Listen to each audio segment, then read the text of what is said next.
Saya juga heran kan, yang namanya ahlul bait, anak cucu Nabi itu gak boleh disombongkan. Tiba-tiba muncul orang yang mengatakan dalam darah aneh nih mengalir darah Nabi. Nggak tahu beneran dia anak cucu Nabi atau bukan. Aslinya kalau anak cucu Nabi nggak akan mungkin begitu. Dalam darah aneh nih. Apa itu ujian di zaman kemerdekaan? Dakhaluha min tahti qodama rajulin min ahli baiti. Fitnah itu akan muncul dari bawah kedua kaki laki-laki yang ngaku-ngaku ahli baitku, kata Nabi. Dia menyombong-nyombongkan ahli baitku. Dia nunjuk-nunjuk dirinya di dalam darah aneh nih ada darah Nabi. Dia menyombongkan nasabku, kata Nabi. Dia membangga-banggakan sebagai ahli bait. Yaz'umu annahu minni, dia ngaku-ngaku di keturunanku, kata Nabi. Walaysa minni, padahal dia enggak pantas ngaku keturunanku. Wa innama awliya'iyal muttaqun, sesungguhnya semata-mata keturunanku, wali-waliku hanyalah orang-orang yang bertakwa. Ini perlu saya ingatkan Pak, karena hadis sahih. Jarang kan nggak dengar hadis ini? Ini hadis sahih. Jadi kalau ada orang yang ngaku-ngaku keturunan Nabi tapi provokasi, ngajak musuhan, ngajak berantem, menghina negara, menghina pemerintah yang sah, inilah yang dimaksudkan oleh Nabi itu.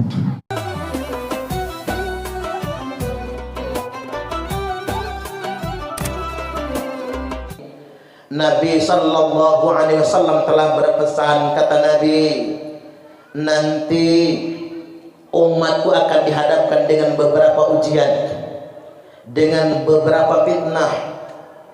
Ujian pertama, ujian-ujian yang akan dialami oleh umatku itu, kata Nabi, diantaranya thumma fitnatul ahlas. Tak ulang ya Pak, ini pesan Nabi, bukan cerita saya nggih. Bukan karangan saya nih Bu. Ibu-ibu harus dipanggil Pak. Kalau nggak dipanggil khusuk. Saking khusuknya palanya nunduk, matanya merem, mulutnya ngences. Wih, sudah ketahuan, sudah ketiduran tahu. Thumma fitnatul ahlas. Apa itu fitnah ahlas?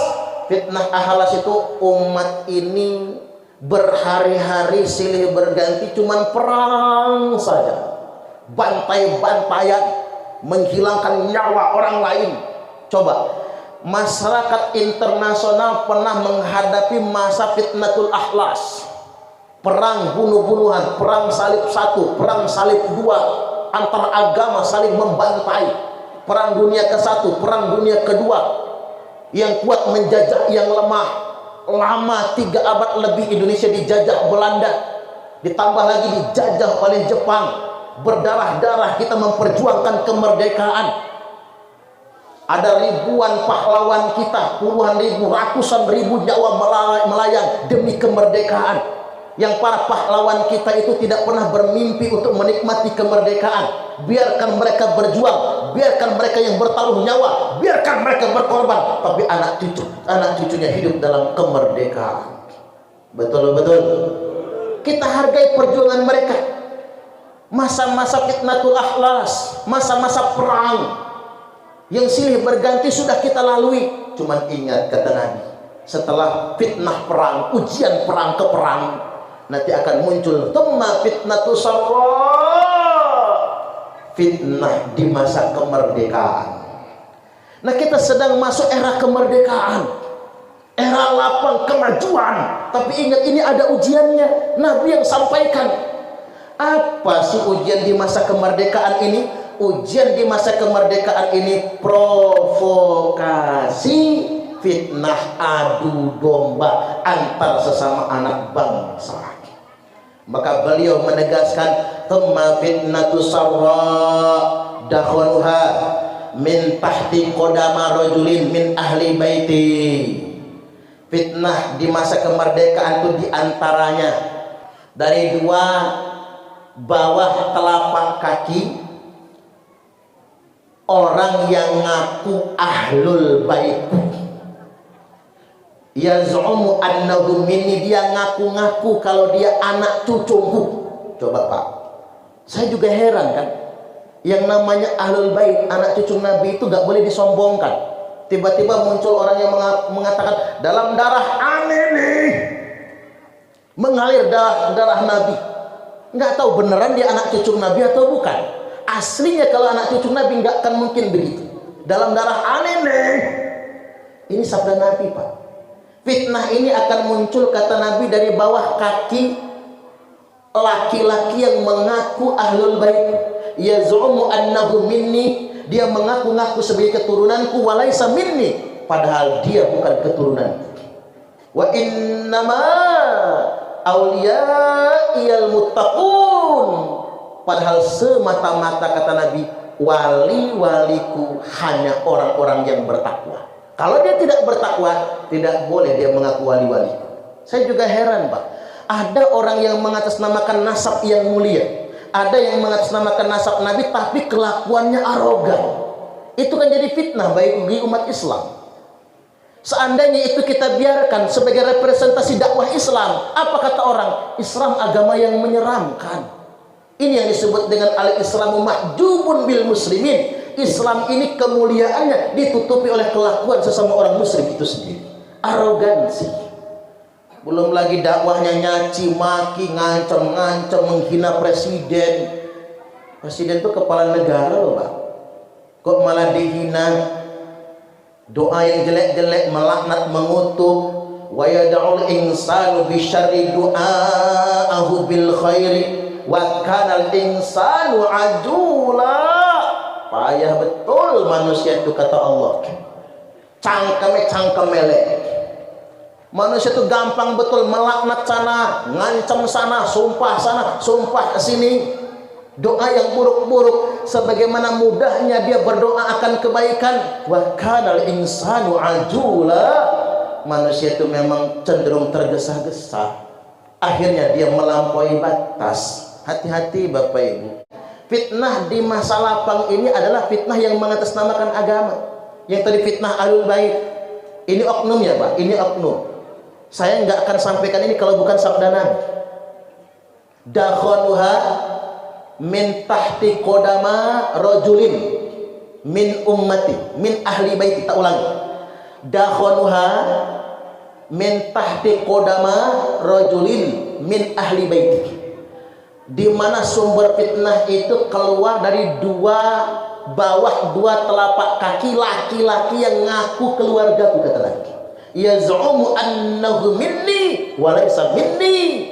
Dia ngaku-ngakunya ahli bait, ngaku-ngakunya anak cucuku, padahal dia enggak pantas, kata Nabi, ngaku-ngaku anak cucuku. Wa innama awliyaiyal muttaqun, karena sesungguhnya wali-waliku hanyalah orang-orang yang bertakwa. Ini hadis sahih. Jangan disumput-sumputin hadis itu. Kalau saya ngomongnya belak-belakan, benar-benar salah-salah. Yang berikutnya, fitnah mengatasnamakan agama ini begini Bapak Ibu, perlu saya sampaikan. Wala tuti' kulla hallafin mahin. Wala tuti', jangan ojo melo-melo. Tuti' pakai ain, Pak. Kalau tutik habis kentut mati.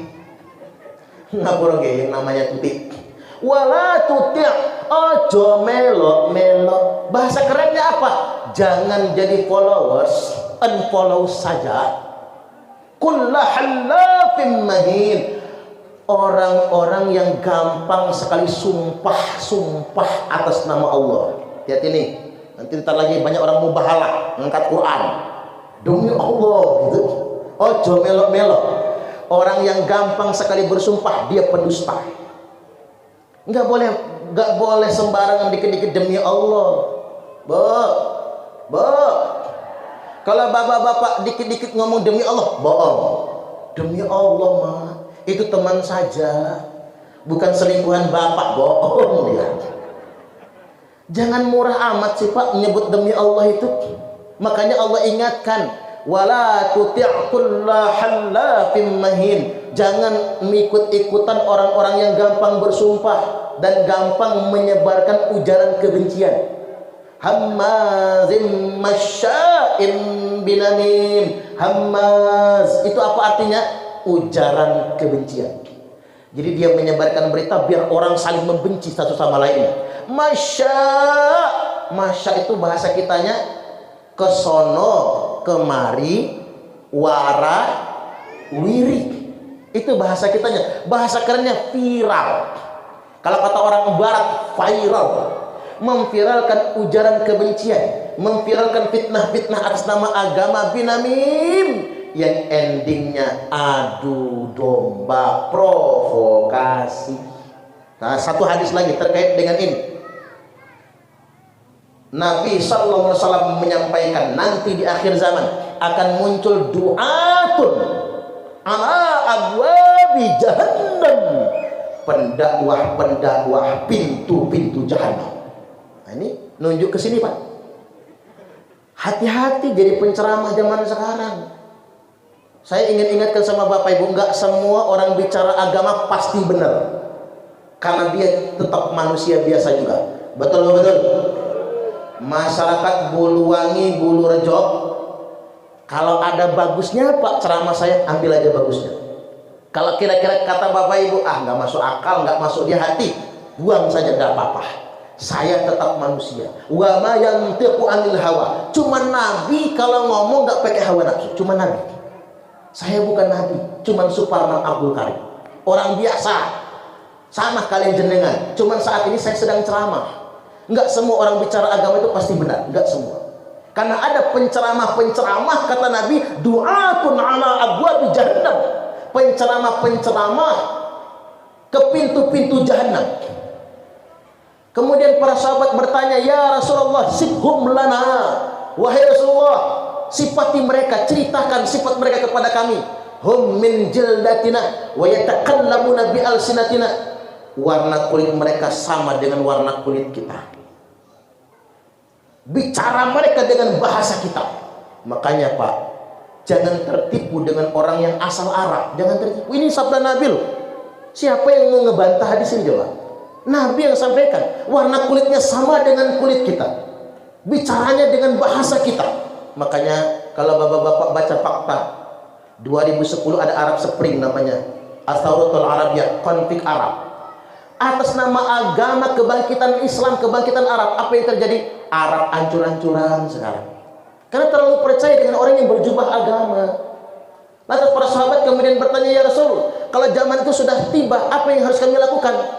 Talzamu jama'atal muslimina wa imamahum.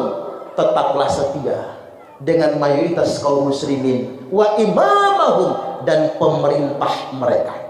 Maka di zaman ini Pak, yang paling selamat bukan yang melawan pemerintah. Tak ulangi, ini harus kita upload soalnya.